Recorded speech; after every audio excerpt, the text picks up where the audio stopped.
नमस्कार प्रेक्षकांनो, तुमचं सर्वांचं मनपूर्वक स्वागत आहे. लग्नानंतर होईलच प्रेमचा आजचा रिव्ह्यू ऐकत आहोत, म्हणजेच 6 फेब्रुवारीचा रिव्ह्यू. चला मग सुरुवात करूया आजच्या भागाला. आता सिरियल बघायला मज्जा येणार आहे प्रेक्षकांनो, कारण काव्य आणि पारची गाडी आता रुळावर लागली आहे.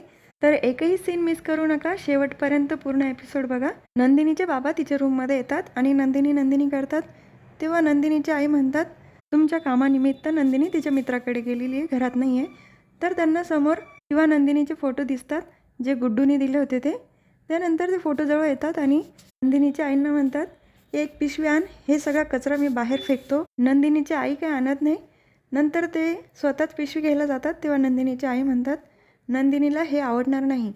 तरी पण ते पिशवी घ्यायला निघून जातात. तर दुसरीकडे नंदिनी घरी आलेली असते आणि काव्य तिच्याकडे धावत येते, नंतर मिठी मारते. तेव्हा पार्थ म्हणतो, तुम्ही अचानक कसं का आल्या नंदिनी? नंदिनी म्हणते, उद्या काव्याचा पेपर आहे ना, म्हणून मी तिला ऑल द बेस्ट करायला आली आहे. आणि मी काव्यासाठी नारळाच्या वड्या केल्या होत्या, त्या पण द्यायला आली. हे घे काव्या. तेव्हा नंदिनीची नजर सतत जीवाकडे असते. तर काव्या म्हणते, नंदिनी ताई मला ऑल द बेस्ट करायला आली आहे, मला भेटायला आली आहे. पण तिची नजर दुसरंच कोणाला तरी भेटायला आली आहे. तर जीवा रागानेच बघत असतो नंदिनीकडे. त्यानंतर पार्थ म्हणतो, मला बॅग भरायची आहे माझ्या. बोलता बोलता थांबतो आणि म्हणतो, कलेक्टर मॅडमची बॅग भरायची आहे, मी जातो, तुम्ही बोला. पार्थ तिथून निघून जातो. नंतर काव्या नंदिनीला डोळ्याने इशारा करते आणि सांगते की जीवाबरोबर बोल. नंदिनी जीवाकडे जाणार तेवढ्यात जीवा तिथून निघून जातो.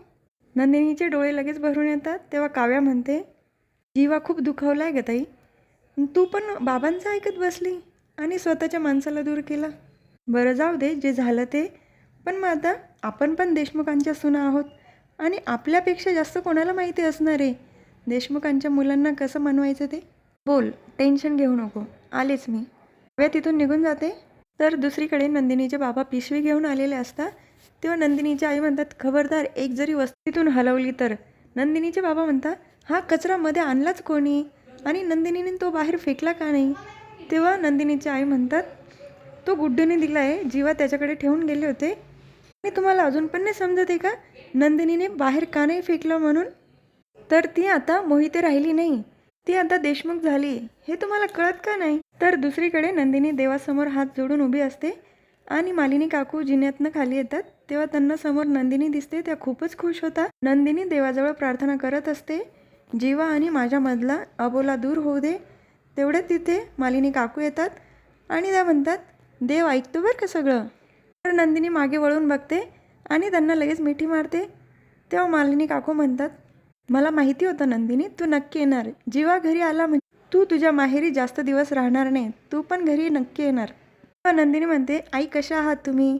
मालिनी काकू म्हणतात, आधी तर छान होती, पण आता तुला समोर बघितल्यानंतर अजूनच छान. आता कसं आपलं घर परिपूर्ण झाल्यासारखं वाटतंय.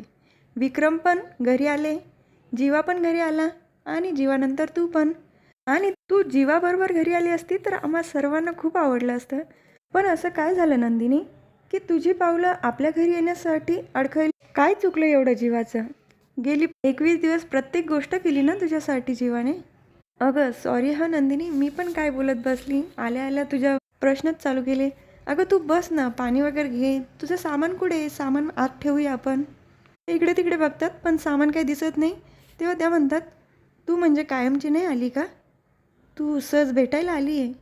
कोणाला, मला का काव्याला का अजून कोणाला? बरं, काही हरकत नाही नंदिनी, तुला हवा तेवढा वेळ घे. मला खात्री तू नक्की आपल्या घरी परतशील. बस ना, फ्रेश हो, मी तुझ्यासाठी चहा टाकते. नंतर त्या तिथून त्या चहा ठेवायला निघतात. तेव्हा समोर बॅग दिसते जीवाची. तर लगेच थांबतात. आता हे जीवाचं काम असं असतं, आता मी याचा पसारा आवरू का चहा ठेवू? तेव्हा नंदिनी म्हणते, आई मी आहे ना, तुम्ही चहा ठेवा, मी पसाऱ्यावाल्याचा पसारा आवरते. मालिनी काकून ते बघून हसतात. नंतर तिथून निघून जातात. तर नंदिनी बॅग उचलते. तर दुसरीकडे पार्थ बॅग भरत असतो आणि बॅगची चेन लागत नाही. तेव्हा तो काव्याला म्हणतो, अहो काव्य, थोडं बसता का बॅगवर, म्हणजे चेन लावता येईल. तेव्हा काव्या म्हणते, हे देशमुख, तुम्हाला अजून बॅग पण नाही भरता येत काय? दरवेळेला मी बसायचं म्हणजे माझे वजन इतकं वाढलं आहे की मी बसल्यानंतर चेन लागेल. काय भरता एवढं तुम्ही बॅगमध्ये? नंतर ती खोलून बघते तर त्याच्यामध्ये बोक्का ठेवलेला असतो, टेडी बोक्का. त्याला बघून तर काव्या तोंडाला हात लावते. तेव्हा पार्थ लगेच समोर बघून घेतो. तर काव्या त्या बोक्याला उचलते आणि म्हणते, मिस्टर बोका, कसं आहे ना बोकुडी, तू हसतोय ते मला दिसतंय. कितीही लपवण्याचा प्रयत्न केला ना तरी मला कळतंय की तू हसतोय. नंतर त्या बोक्याला खाली ठेवते कॉटवर आणि पार्थला सांगते, कसं आहे ना देशमुख, पाऊस पडून गेल्यानंतर आपल्याला पाऊस दिसत नाही, पण जमीन ओली असते ती दिसते आणि हवेतला ओलावा पण जाणवतो. तुमचा राग गेला आहे, तुम्ही बोलून जरी दाखवत नसाल पण तुमच्या कृतीतनं मला जाणवते. मी तुमची स्माईल लपवण्याचा कितीही प्रयत्न केला ना तरी मला तुमची स्माईल दिसते. या चेहऱ्यावरच्या रेषा दिसत आहेत की तुम्ही हसताय आणि माझ्यापासून लपवताय. त्यानंतर पार्थ खाली बसतो आणि बॅग भरायला लागतो. देशमुख, आता देवाजवळ एकच प्रार्थना आहे. आपल्या नात्यातला ओरखडा जसा एक एक पुसला जातोय तसंच नंदिनी ताई आणि जीवाच्या नात्यात पण होऊ दे. त्यांच्याही मनावरच्या जखमा हळूहळू भरू देत. तर नंदिनी जीवाच्या रूम बाहेर आलेली असते आणि दरवाजा वाजवते आणि जीवाला आवाज देते, अहो जीवा, दरवाजा उघडा ना, मला माहिती आहे तुम्ही मध्ये आहात. माझ्या हाकेला ओ तरी द्या. तुमचा पसारा आवरायला तुमची चकाचक बाई आली आहे. दरवाजा उघडा ना जीवा. जीवा नंतर दरवाजाजवळ येतो पण दरवाजा काही उघडत नाही. तेव्हा नंदिनी म्हणते, मला माहिती आहे तुम्ही आता माझ्याजवळ आलात, तर उघडा ना दरवाजा. तुम्ही असं नाही ऐकणार. त्यानंतर तिच्या हातामध्ये घड्याळ असतं. नंदिनी बटन दाबते तर दुसऱ्या बाजूला जीवाचं घड्याळ लगेच रिंग वाजायला लागते त्यातनं. तेव्हा नंदिनी म्हणते, हे बघा मी बोलली होती ना तुम्ही इथं जवळच आहात. तेव्हा पटकन ती बेल बंद करतो. जीवा, उघडा ना दरवाजा, मी तुमच्याशी बोलायला आली होती. तुम्हीच म्हणता ना, दुःखाला लोटण्यासाठी हसणाऱ्या हातांची गरज असते. थोडी मस्करी करत बोलण्याचा प्रयत्न केला आहे जीवा स्टाईलने, आठवतं आहे ना. तेव्हा जीवामधून म्हणतो, मला काहीच नाही आठवत आहे, कारण नंदिनी पण बोलली होती ना. जेव्हा जीवा सांगत होता, सांग तुझ्या बाबांना तू काल रात्री काय बोलली, तेव्हा नंदिनी बोलली होती की मला नाही आठवत आहे. तेच जीवाला आठवतं. त्यानंतर तो पण बोलतो, मला नाही आठवत आहे. नंतर तिथून तो पण निघून जातो आणि नंदिनी पण निघून जाते. रम्या दुसरीकडे देवाची प्रार्थना करत असते.